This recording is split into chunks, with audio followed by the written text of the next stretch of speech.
welcome to a new component of Rooted Wellbeing. It's called Q&A Thursday. Each week I receive numerous emails from readers and clients asking personal health questions. And while I try and answer them as best as I can, a lot of these questions are really important and really pertinent, and I think all of the readers would really benefit from them. So, if you have a question that you've been itching to ask, or maybe you've already sent it, resend a new one. Send it to katie@rootedwellbeing.com. And in the subject line, put Q&A Thursday, and we're going to start rolling out these questions and get you the answers and goodness that you are wanting. So today's question, or Q, comes from Anna in Chicago, and Anna writes, "Hi Katie, I have been reading your newsletters for weeks now and have so many different areas to make small changes. I love it. I've already noticed a huge difference in my energy. Yay! I have a question about sugar. I've read your different pieces on sugar and the negative effects it has on health. As I started to look for new ways to reduce my sugar, I came across Truvia. I started to use it sporadically, but I'm worried that Truvia is just as bad as real sugar. Can you help me navigate this?" Why, yes, Anna, yes, I can. This is a fantastic question and one that I get asked numerous times. Whether it's Truvia, whether it's artificial sweeteners, I get asked all the same because we love our sweets. So Truvia or Purevia or all the different products out there that are claiming to be byproducts of stevia are not good alternatives. First, to kind of get a grasp of this, let's get an understanding of what stevia is. Stevia is an herb or a shrub. It grows primarily in South America, Central America, and it's been used for hundreds of years by Native Americans. And the way we process it now is there's two different ways. We take the leaves of the stevia plant, we dehydrate them or we remove the moisture from them and basically grind it into a fine powder. If you want to grow this plant at home and dehydrate the leaves and grind it into a fine powder, you most certainly can do it. So you have the powder form is number one. Number two is the liquid concentrate.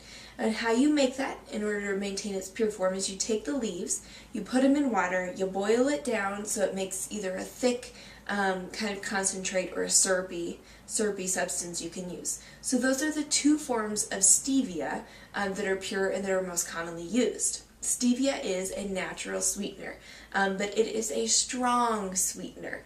It is, if you take 1 teaspoon of stevia, it's about the same sweetness as 40 teaspoons of sugar, between 30 to 40 teaspoons of sugar.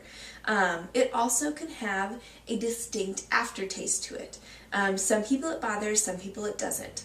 I personally use stevia in a lot of the stuff I make, cook, teas, all sorts of different stuff now, but I know some people who don't like the taste. So, stevia is an herb, it's a plant, it is a pure form, it's been used for hundreds of years. Truvia, however, is not a pure form of the stevia plant. However, they'd like us to think it is. Truvia is made by using alcohols and chemicals to extract the sweet part of the plant, which is actually a byproduct of the sun on the plant. So by using chemicals and alcohols, it's able to take it out of the plant and extract it.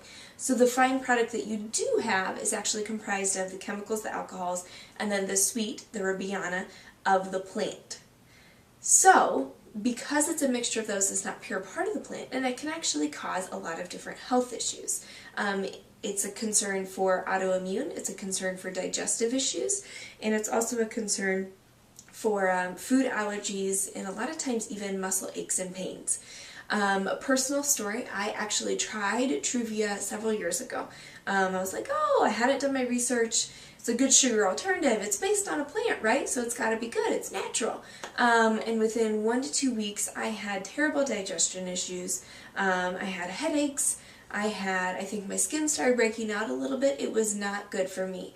And I've also talked with other people who have had similar experiences. So, Truvia is not the same thing as stevia. It has a lot of different additives. It's taken extraction. It's basically deconstructed part of the plant and taken what we needed instead of eating whole foods or whole herb plants to add to our diet. If you don't like the bitter taste of stevia though, another option is, and this is kind of a little trick I use, is to use a small amount of the stevia and then add in a small amount of raw honey or maple syrup. The reason I say that is because stevia will start to take on the taste or mimic the taste of whatever sweetener you put in it. The reason I say raw honey or maple syrup is because both of those actually have benefit to our body. Maple syrup is going to have a lot of minerals. Raw honey is fantastic. It is immune boosting. If you can get raw and local honey, it helps with seasonal allergies. It's also antibacterial. So any of those two are by far the best recommendations to add if you're going to use it in combination with the stevia. If you're still dabbling with your artificial sweeteners or your diet sodas, your diet drinks, or your diet desserts or diet sugar-free jellos, all those sugar-free products, please check out the article below this video that talks about artificial sweeteners and what it's doing to our health and our diets. You definitely don't want to miss this. So there you have it, my cue to your A, Anna. I hope the rest of you have enjoyed it. If you like this video, head on over to Facebook and like it. Send the email on to a friend.